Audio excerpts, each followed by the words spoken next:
Hi there, I'm Shannon with Reach Children's Services, talking about tantrums and meltdowns. We support many families who struggle with what might be referred to as behaviors that challenge, and we're frequently asked how to tell if the behavior is sensory or just behavior. And it's a very important question, but it's really important as well to have some clarity around what that means. Most people in the autism community will have heard the term meltdown, typically viewed in contrast to tantrum. Those aren't official, precise terms that you'll find in medical or psychology texts, but they definitely hold meaning. It's widely understood that behaviors associated with the meltdown are resulting from a genuine state of distress. So we're thinking of those fight, fright, or flight responses, kind of. When we think tantrum, we think more of what I might refer to as goal-directed behavior.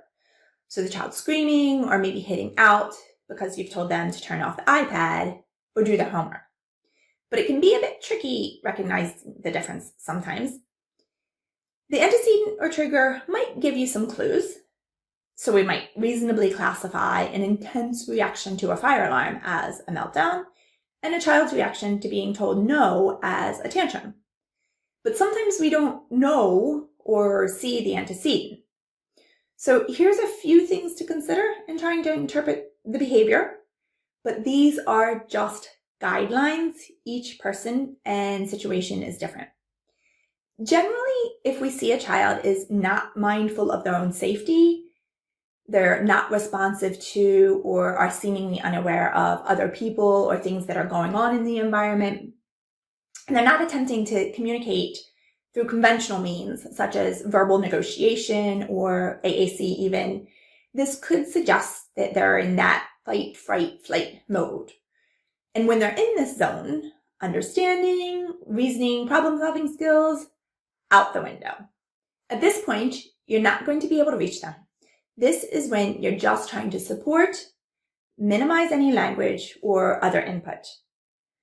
But then there are those kids, they're headbanging, and you think, how can that be mindful of safety? I've seen children that will take that extra moment, walk to the couch or the carpet to make sure it's a soft surface.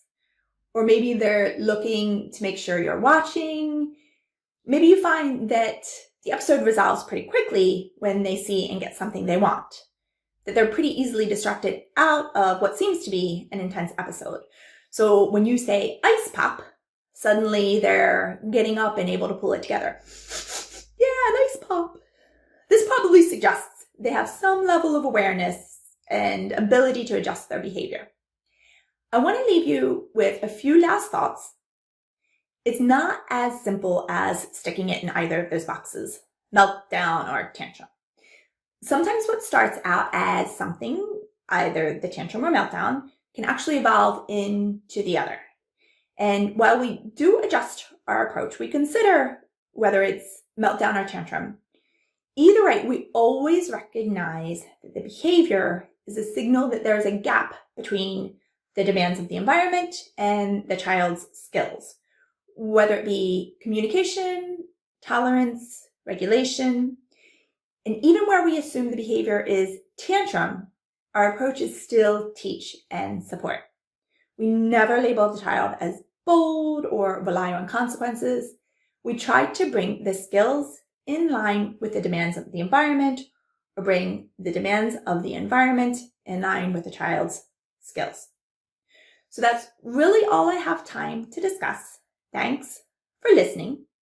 And if you want to hear more on this topic, I'll be joined online by occupational therapist Mohan Gopal for a really exciting and interesting webinar coming up soon. Details are above in our post. Thanks again for listening.